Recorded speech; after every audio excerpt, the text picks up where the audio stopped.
So what we find, research tells us that teachers' histories are important when it comes to the classroom. They bring those stories that guide how they choose curriculum, how they choose to teach, and how they interact with their students.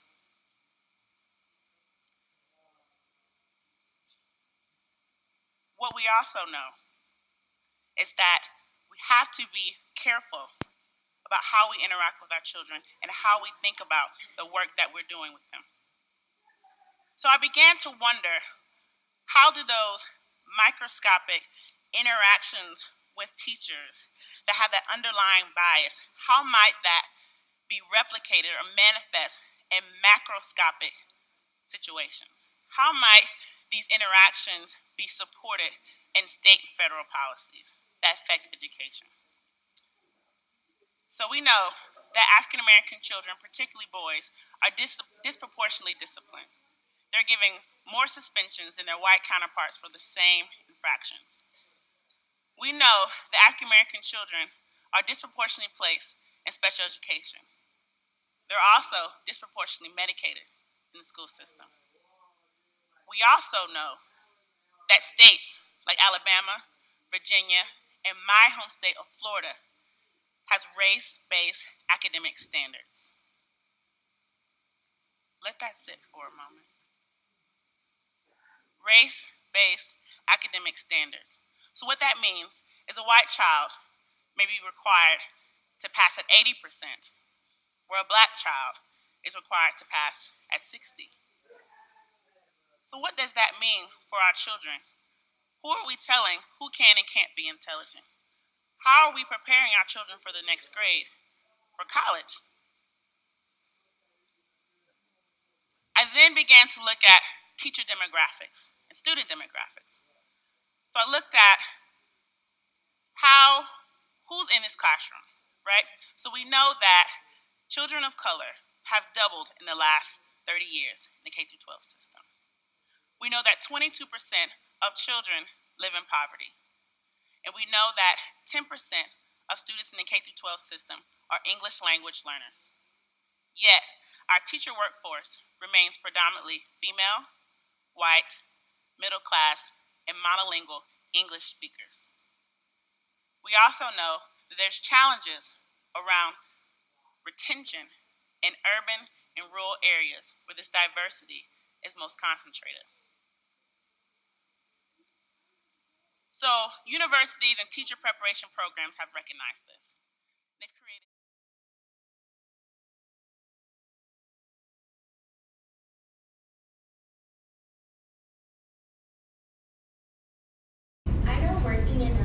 I work with high school students, and I'm working with a new high school, so that is primarily Black and Latino, and majority of the faculty is white, so a lot of the students, when you see them at lunch, we like socially, they construct themselves to where like the Blacks are right here, the Latinos are right here, and when they see me, they're like, hey, how you doing? And it's like, the interaction between me and the students and the other faculty is completely different, because it's not like consciously or like I want to be by Black people, but it's just that the relatability and that comfort, because I've been in a situation where a Black and Latino was about to fight, and it was literally just the fact that some of the faculty didn't know, they kind of panicked, they were like, what do we do, and then, so it's hard for me because I'm one of the few people that a lot of students can resonate with, not because they know my story, but because of the environment that's placed in your school, considering that, it's really only 9th and 10th graders right now. So it's good to see this, because I feel like a lot of students feel this way, but they're restricted and scared to kind of speak out because they don't know how the school is going to react, or how how the teachers are going to react to them in their classes. So I think this is important, especially for not only just for us as college students, but I feel like other high school students should see this video to understand that there are people that are right there in your backyard that feel the same exact way. And in order for this to work, we do have to have more organization, and we do have to have more voices. So I think this is really important to show. And going off of, thank you, Glacier. Going off of what Glacier said, what tools do you guys think that students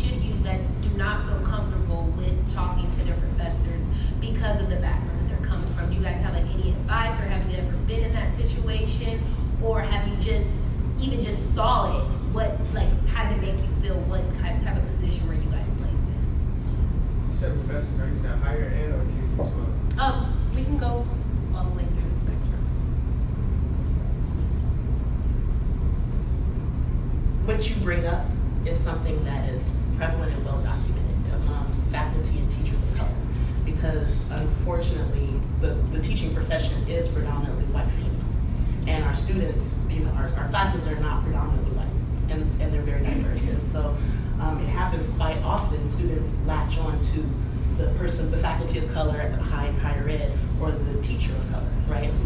And it's almost like a double burden that teachers and faculty take on in these roles, because we do care about our students so much, right? And we do want to open our doors during lunchtime and provide them a safe space to come and just talk and share. And so those would be some of the strategies I would say, right? So open your door, go outside and walk around on campus, strike up conversations, ask them what they do on the weekends, right? Because I feel like that's the piece that we oftentimes are missing when we try to connect to our students, right? We don't really ask them about their lives. We assume things, especially in high school. In my job at Compton, I was the workability coordinator, which is a work vocational program for students with disabilities. And my job was to go out into the community and job develop and find placements for my students. And I'm out there like hitting the ground running and trying to sell this program and find spots. And then I go back to the school and I'm like, hey, I have a job for you. And you're like, oh, where?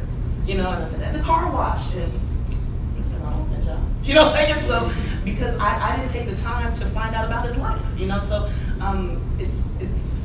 I was looking at something recently, the social justice strands, and there were 4 different strands, and the most advanced one was basically saying that you stop looking at a group of people as a group of people, but you start looking at them as individuals, right? And so that is ultimately where we're trying to move towards, right?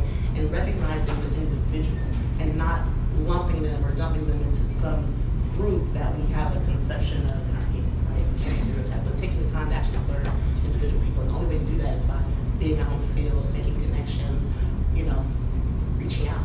But we see that problem oftentimes a lot when non-faculty and non-teachers of teachers without non-faculty of color, right? Where they oftentimes are scared, right? I feel like it's prevalent in our society today. Call 911 when you're feeling a little uncomfortable, right? So it's kind of the same things that we see in the classroom, and so we misunderstand when students are playing the dozens, or we misunderstand when they're joking with each other, but it looks like it's a little abrasive, right? And so it's those cultural connections, right? And understanding. I think that, like you said, you relate a little bit better, and they can feel that, they can sense that.